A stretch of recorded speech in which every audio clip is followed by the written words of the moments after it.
Comment trouver son style en 5 étapes? Let's go!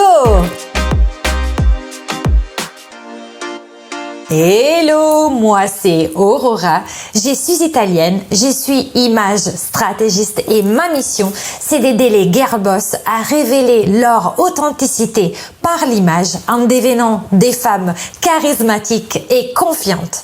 Si tu es nouvelle, abonne-toi tout de suite à cette chaîne pour faire grandir cette communauté de girl boss et déjà bienvenue à toi.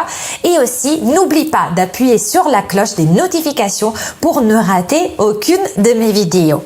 Par ailleurs, j'ai un cadeau pour toi. Télécharge dans la barre d'infos mon e-book avec les 7 pièces iconiques et incontournables que chaque girl boss devrait avoir dans sa garde-robe.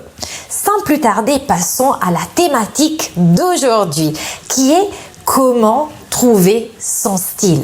Alors, beaucoup d'entre vous, vous me posez cette question. Aurora, comment je fais pour trouver mon style? Je n'ai aucune notion de style. Je ne sais pas ce qui me va.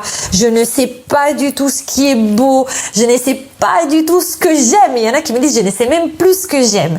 Et moi, je vais vous donner une liste de 5 choses à faire pour trouver votre style. Je vous assure que si vous faites ça, vous deviendrez des girl boss stylées, charismatiques et confiantes. Le premier point quand on cherche son style, c'est d'apprendre à se connaître.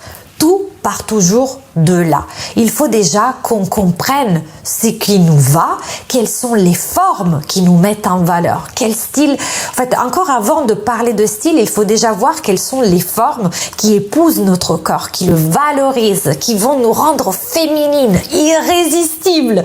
Et oui, toi, t'es derrière, en fait, t'es devant ton écran, tu vas dire, ouais, jamais de la life. Bah si, tu peux être irrésistible, mais la première chose à faire, c'est arrêter de regarder autour de toi. Après, tu iras pour trouver l'inspiration.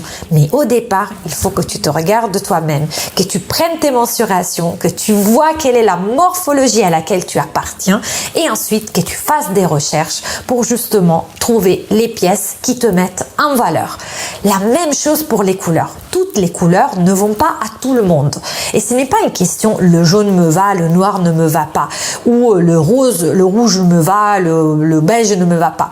En fait, toutes les couleurs peuvent aller à tout le monde. Le seul truc, c'est qu'il y a du rose clair, du rose foncé, du rose mat, du rose brillant, du rose froid et du rose chaud.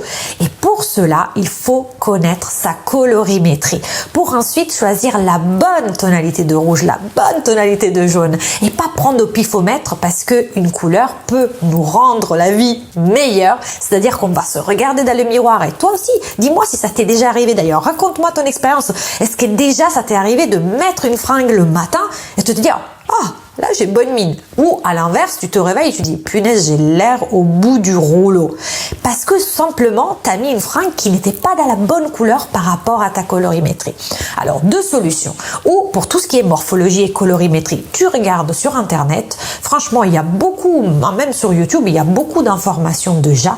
Mais si tu n'arrives pas à faire le tri dans cette masse d'informations que forcément tu vas trouver, tu peux toujours faire appel à une image stratégiste et je serais vraiment ravie de pouvoir t'aider. D'ailleurs, dans la barre d'infos, tu trouveras aussi mon site internet si tu veux checker mes offres parce que pour moi, c'est un honneur en fait de rendre belle une femme. C'est ce qui me rend le plus heureuse. Passons au deuxième point pour justement trouver son style. Imaginez maintenant, vous connaissez quelle est votre colorimétrie, vous savez quelle est votre morphologie et quelles sont les formes qui vous mettent en valeur. Le deuxième point, c'est réaliser un mood board des choses qui vous plaisent. Là, souvent, on me dit, je sais pas, j'en ai aucune idée, je n'ai pas de goût, j'ai aucun historique mode.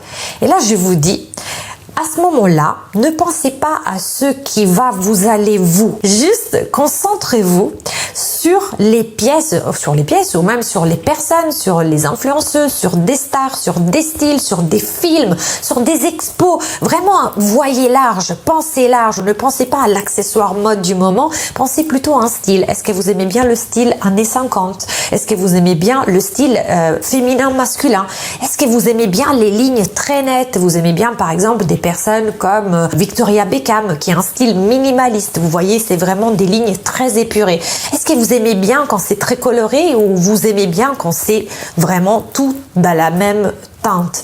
Donc voilà, posez-vous des questions et ensuite allez flâner des images qui vont résumer ce qui vous plaît. Mettez-les en page. Alors vous pouvez le faire en découpant les magazines et en faisant un tableau, en fait ce qu'on appelle un tableau de tendance, ou sinon vous pouvez aussi faire la même chose sur par exemple une page de PowerPoint et vous allez coller vos images les unes sur les autres pour que ça crée justement une ambiance. Et dans l'ambiance, vous pouvez aussi mettre des ribracs matières, vous pouvez mettre des couleurs, vous pouvez mettre des fleurs. Vous n'êtes pas obligé d'aller chercher que des trucs de mode, mais vraiment tout ce qui vous inspire. Et de là, vous allez sortir vraiment un style à vous. Parce que le troisième point, et c'est fondamental, c'est essayer de faire le tri dans ce beau bordel que vous avez créé et lui donner un nom. Et c'est là au fait où on va voir que vous avez mis par exemple des poids, vous avez mis des poitrines généreuses, vous avez mis des soutiens-gorge pigeonnants, vous avez mis une fontaine de Trévi, vous avez mis un béret comme ça, vous avez mis des robes moulantes. Et là vous dites, ah au fait j'aime bien le style un peu vintage, années 50, très féminin, les poids et tout. Et donc là, vous avez trouvé le style qui vous va, c'est le style glamour. Si au contraire vous avez fait un mood board où il y a la défense pour l'inspiration un peu rationnelle avec des formes très des droites, des lignes droites très épurées et tout ça, et vous avez des pantalons palazzo, vous savez les pantalons qui tombent un peu large vers le bas, vous avez des gilets d'homme, vous avez des blazers, vous avez des chapeaux un peu comme les chapeaux des mafieux des années 20. Là vous pouvez dire ce que j'aime bien c'est plutôt le style masculin féminin. Donc vous voyez, il faut vraiment que vous tiriez un peu des leçons de votre mood board. C'est pour ça que on ne peut pas sauter l'étape du mood board. La troisième étape, c'est d'identifier quel est le style qui correspond à votre mood board, à votre tableau de tendance. Le quatrième point, alors vous allez me dire, on va en shopping, on sait quel est notre style. Non.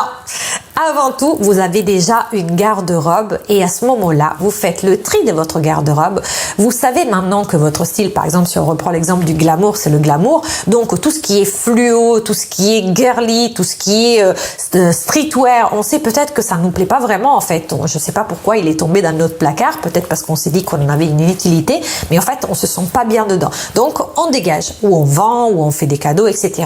Et qu'est-ce qu'on va faire? On va par contre piocher déjà dans notre garde-robe les pièces qui correspondent au style qu'on a identifié. Donc, ce qui va s'appeler par exemple du home shopping. On fait du shopping dans nos placards. Ça ne coûte pas un rond. On est un petit peu plus économe en termes de budget. On fait moins de mal à la planète. Et en plus, on va surtout sélectionner des pièces qu'on va mettre et qu'on a déjà. Par contre, il se peut qu'on a un joli pantalon slim, taille haute, qui correspond parfaitement, si je reprends l'exemple de la tendance glamour, mais je ne sais pas avec quoi le mettre, parce que je n'ai que des sweats à capuche qui ne correspondent pas du tout au style que j'aime. À ce moment-là, la cinquième étape, et là c'est le bon moment, c'est de faire votre shopping. Mais vous allez faire votre shopping en ayant conscientisé ce qui vous manque, les pièces qui vous manquent. Donc vous savez par exemple qu'il vous faut 3 hauts à mettre avec votre pantalon. Et là d'emblée, vous pourrez faire des mix et match et vous aurez déjà 3 silhouettes en achetant 3 hauts alors que vous allez réutiliser votre pantalon taille haute. Donc vous voyez, vous partez avec une liste shopping que vous pouvez vous faire tout simplement parce que vous savez déjà avec quoi il faut que ça matche. Et vous partez toujours de votre garde-robe.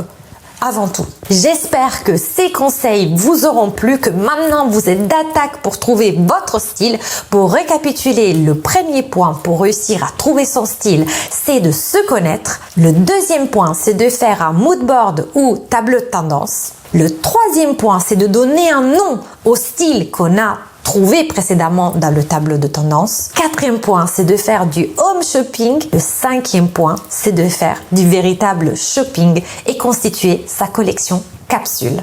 Si cette vidéo vous a plu, mettez-moi un pouce bleu pour que je continue de produire du contenu, les Girl Boss. N'oubliez pas de vous abonner, c'est fondamental si vous voulez que je continue de produire des vidéos et aussi si vous voulez justement accroître cette communauté de personnes, de filles, de Girl Boss bienveillantes. Aussi, appuyez sur la cloche pour ne rater aucune de mes vidéos. Suivez-moi sur Instagram et LinkedIn et je vous dis ciao et à la prossima.